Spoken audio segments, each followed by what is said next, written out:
ಹಣವು ಅಯಸ್ಕಾಂತದಂತೆ ಅಂಟಿ ಬರುತ್ತದೆ. ಕೇವಲ ಈ ಕೆಲಸವನ್ನು ಮಾಡಬೇಕು.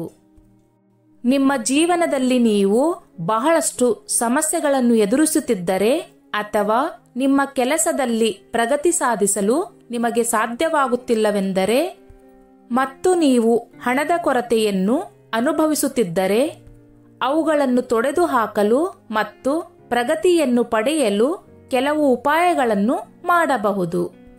ಈ ಉಪಾಯಗಳನ್ನು ಅನುಸರಿಸುವುದರಿಂದ ನಿಮ್ಮ ಜೀವನದಲ್ಲಿ ಎಲ್ಲಾ ಸಮಸ್ಯೆಗಳು ಖಂಡಿತವಾಗಿಯೂ ಕೊನೆಗೊಳ್ಳುತ್ತವೆ. ಅದೇ ಸಮಯದಲ್ಲಿ ಯಶಸ್ಸು ಕೂಡ ನಿಮ್ಮ ಪಾದಗಳನ್ನು ಸ್ಪರ್ಶಿಸಲು ಪ್ರಾರಂಭಿಸುತ್ತದೆ. ಅಂತಹ ಕೆಲವು ಉಪಾಯಗಳ ಬಗ್ಗೆ ಇಂದು ನಾವು ತಿಳಿದುಕೊಳ್ಳೋಣ. ಇವು ನಿಮ್ಮ ಜೀವನವನ್ನು ಸಂಪೂರ್ಣವಾಗಿ ಬದಲಾಯಿಸಬಹುದು. ಹಾಗಾದರೆ ಬನ್ನಿ ಆ ಉಪಾಯಗಳ ಬಗ್ಗೆ ತಿಳಿಯೋಣ. 1. ಮುಂಜಾನೆ 4ರಿಂದ 6ರವರೆಗಿನ ಸಮಯ ಲಕ್ಷ್ಮೀನಾರಾಯಣಂದಿರುತ್ತದೆ. ಈ ಸಮಯದಲ್ಲಿ ಲಕ್ಷ್ಮಿಯನ್ನು ಪೂಜಿಸುವುದರಿಂದ ಲಕ್ಷ್ಮಿಯು ಶೀಘ್ರದಲ್ಲಿ ಪ್ರಾಪ್ತಿಯಾಗುತ್ತದೆ. 2.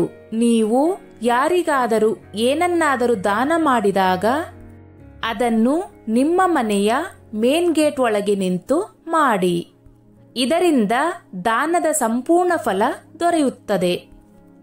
3.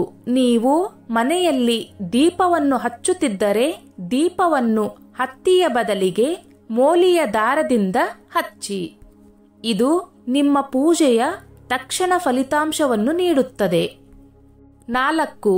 ಮನೆಯಲ್ಲಿ ಜಗಳಗಳು ಹುಟ್ಟಿಕೊಂಡರೆ ಮತ್ತೆ ಅವು ದೊಡ್ಡ ಜಗಳಗಳಾಗಿ ಬದಲಾಗುತ್ತಿದ್ದರೆ ಮನೆಯನ್ನು ಸ್ವಚ್ಛಗೊಳಿಸುವ ಸಮಯದಲ್ಲಿ ಕಪ್ಪು ಉಪ್ಪನ್ನು ಅನ್ವಯಿಸಲು ಪ್ರಾರಂಭಿಸಿ.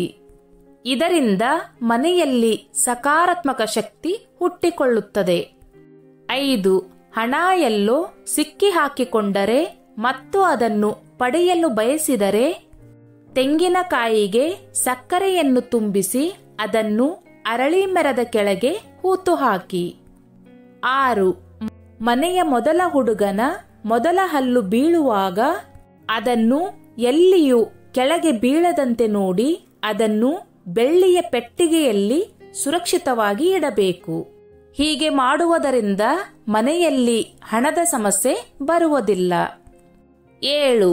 ಹುಣ್ಣಿಮೆಯ ದಿನದಂದು ಸೂರ್ಯೋದಯಕ್ಕೆ ಮುಂಚಿತವಾಗಿ ಮುಂಜಾನೆ ಲಕ್ಷ್ಮೀದೇವಿಯು ಅರಳಿ ಮರದಲ್ಲಿ ನೆಲೆಸಿರುತ್ತಾಳೆ. ಈ ಸಮಯದಲ್ಲಿ ಅರಳಿ ಮರಕ್ಕೆ ಪೂಜಿಸುವುದರಿಂದ ಹಠಾತ್ ಸಂಪತ್ತು ಬರುತ್ತದೆ. 8. ಮದುವೆ ವಿಳಂಬವಾದರೆ ಅಥವಾ ಅಡಚಣೆಗಳು ಉಂಟಾಗುತ್ತಿದ್ದರೆ ನೀರಿನಲ್ಲಿ ಕೇಸರಿ ಬೆರೆಸಿ ಸ್ನಾನ ಮಾಡುವುದರಿಂದ ವಿವಾಹ ಬೇಗನೆ ಆಗುತ್ತದೆ. 9.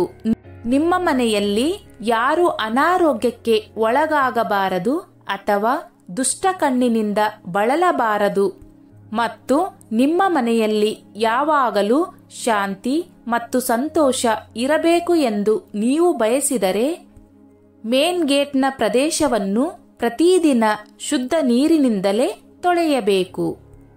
10. 2 ಕೇಸರಿ ಎಲೆಗಳನ್ನು ತೆಗೆದುಕೊಂಡು ಪ್ರತಿ ಕೈಗೆ ಒಂದನ್ನು ಅನ್ವಯಿಸಿ ಮತ್ತು ಅವುಗಳನ್ನು ಉಜ್ಜಿಕೊಳ್ಳಿ. ತದನಂತರ ಕೆಲಸಕ್ಕೆ ಹೋಗಿ. ಹೀಗೆ ಮಾಡುವುದರಿಂದ ಸಮಾನ ಹಣ ಬರುತ್ತಲೇ ಇರುತ್ತದೆ. 11. ಸೂರ್ಯೋದಯಕ್ಕೆ ಮೊದಲು ಹೆಬ್ಬೆರಳಿಗೆ ಕೆಂಪು ದಾರವನ್ನು ಕಟ್ಟುವ ಮೂಲಕ ಗಾಯತ್ರಿ ಮಂತ್ರವನ್ನು ಪಠಿಸಬೇಕು. ಇದರಿಂದ ಎಂದಿಗೂ ಗರ್ಭಪಾತ ಆಗುವುದಿಲ್ಲ. 12. ಮಲಗುವ ಕೋಣೆಯಲ್ಲಿ ಕರ್ಪೂರವನ್ನು ಸುಡುವುದರಿಂದ ಪತಿ ಪತ್ನಿಯ ಮೇಲಿನ ಸಂಶಯ ದೂರವಾಗುತ್ತದೆ. 13. ಚಿಕ್ಕ ಮಕ್ಕಳಿಗೆ ಹಾಲು ಜೀರ್ಣವಾಗದಿದ್ದರೆ ಶನಿವಾರದ ದಿವಸ ಮಕ್ಕಳು ಕುಡಿದ ಮೇಲೆ ಉಳಿದ ಹಾಲನ್ನು ನಾಯಿಗೆ ಹಾಕಿ. ಹೀಗೆ ಮಾಡುವುದರಿಂದ ಹಾಲು ಜೀರ್ಣವಾಗಲು ಪ್ರಾರಂಭಿಸುತ್ತದೆ. 14. ಪ್ರತಿದಿನ ಸಂಜೆ ಸ್ವಲ್ಪ ಹಾಲು ಮತ್ತು ನೀರು ಬೆರೆಸಿ ಅರಳಿ ಮರಕ್ಕೆ ಅರ್ಪಿಸಿ. ದೀಪವನ್ನು ಬೆಳಗಿಸಿ ಮನಸ್ಸಿನಲ್ಲಿ ನಿಮ್ಮ ಆಸೆಯನ್ನು ಇಟ್ಟುಕೊಂಡು ಮರಕ್ಕೆ ಸುತ್ತು ಹಾಕಿ. ನಿಮ್ಮ ಆಸೆ ಶೀಘ್ರದಲ್ಲೇ ಈಡೇರುತ್ತದೆ. 15 ಮನೆಯಲ್ಲಿ ನವಿಲುಗರಿಯನ್ನು ಇಡುವುದರಿಂದ ಸಂತೋಷ ಮತ್ತು ಸಂಪತ್ತು ಬರುತ್ತದೆ. 16 ಶಂಖಪುಷ್ಪಿಯ ಬೇರನ್ನು ಬೆಳ್ಳಿಯ ಪೆಟ್ಟಿಗೆಯಲ್ಲಿ ಇಟ್ಟು ಇದನ್ನು ಮನೆಯ ತಿಜೋರಿಯಲ್ಲಿ ಇಡುವುದರಿಂದ ಮನೆಯಲ್ಲಿ ಯಾವತ್ತೂ ಹಣ ನಷ್ಟವಾಗುವುದಿಲ್ಲ. 17 ಹಲವು ಬಾರಿ ಇಷ್ಟವಿಲ್ಲದಿದ್ದರೂ ಒತ್ತಾಯದ ಮೇರೆಗೆ ಕೆಲಸ ಮಾಡಬೇಕಾಗುತ್ತದೆ. ಅದಕ್ಕಾಗಿಯೇ 2 ಲವಂಗ ಮತ್ತು ಕರ್ಪೂರದ 1 ತುಂಡನ್ನು ತೆಗೆದುಕೊಳ್ಳಿ. ಗಾಯತ್ರಿ ಮಂತ್ರವನ್ನು 3 ಬಾರಿ ಪಠಿಸುವ ಮೂಲಕ ಅವರನ್ನು ಆಹ್ವಾನಿಸಿ. ನಂತರ ಅವುಗಳನ್ನು ಸುಟ್ಟು ಹಾಕಿ ಅದರ ಭಸ್ಮವನ್ನು ಪ್ರತಿದಿನ 2 ರಿಂದ 3 ಬಾರಿ ನಾಲಿಗೆಗೆ ಹಚ್ಚಿಕೊಳ್ಳಿ. 18 ಮನೆಯ ಮುಖ್ಯ ಬಾಗಿಲಿಗೆ ಕೆಂಪು ರಿಬ್ಬನ್ ಕಟ್ಟಿ. ಹೀಗೆ ಮಾಡುವುದರಿಂದ ಮನೆಯಲ್ಲಿ ಸುಖ ಸಮೃದ್ಧಿ ಸದಾ ನೆಲೆಸಿರುತ್ತದೆ ಮತ್ತು ಮನೆಗೆ ಯಾರ ಕಣ್ಣು ಬೀಳದಂತೆ ನೋಡಿಕೊಳ್ಳುತ್ತದೆ. 19 ಸಾಲ ತೀರದಿದ್ದರೆ ವಿವಾಹಿತ ಮಹಿಳೆಗೆ 5 ಗುರುವಾರ ಮದುವೆಯ ವಸ್ತುಗಳನ್ನು ದಾನ ಮಾಡಿ. ನೀವು ಶುಕ್ಲ ಪಕ್ಷದ ಮೊದಲ ಗುರುವಾರದಿಂದ ಈ ಪರಿಹಾರವನ್ನು ಪ್ರಾರಂಭಿಸಬೇಕು. 20 ದಯೆಯಿಂದ ವರ್ತಿಸಿ ಮತ್ತು ನಿಮ್ಮ ಅಥವಾ ಇತರರ ಬಗ್ಗೆ ಕಟುವಾದ ಮಾತುಗಳನ್ನು ಮಾತನಾಡಬೇಡಿ. ಸುಳ್ಳು ಅಥವಾ ನಿಂದನೆ ಮಾಡಬೇಡಿ. ನಿಮ್ಮ ಮನಸ್ಸಿನಲ್ಲಿ ಕೆಟ್ಟ ಆಲೋಚನೆಗಳು ತರಬೇಡಿ. ಯಾವಾಗಲೂ ಧನಾತ್ಮಕವಾಗಿ ಯೋಚಿಸಿ. 21 ಮನೆಯನ್ನು ವಾಸ್ತು ಪ್ರಕಾರ ನಿರ್ಮಿಸಿ. ವಾಸ್ತು ಪ್ರಕಾರ ಮಾಡದಿದ್ದರೆ ಅದನ್ನು ಸುಧಾರಿಸಿ. ಮನೆಯ ವಾಸ್ತು ದೋಷ ನಿವಾರಣೆಗೆ ಕರ್ಪೂರ ಬಹಳ ಮುಖ್ಯ. ಮೆಟ್ಟಿಲುಗಳು ಅಥವಾ ಟಾಯ್ಲೆಟ್ ಗೇಟನ್ನು ತಪ್ಪು ದಿಕ್ಕಿನಲ್ಲಿ ನಿರ್ಮಿಸಿದರೆ ಅಲ್ಲೆಲ್ಲ 101 ಕರ್ಪೂರವನ್ನು ಇರಿಸಿದರೆ ಅದ್ಭುತವಾಗಿ ವಾಸ್ತು ದೋಷಗಳನ್ನು ನಿವಾರಿಸುತ್ತದೆ.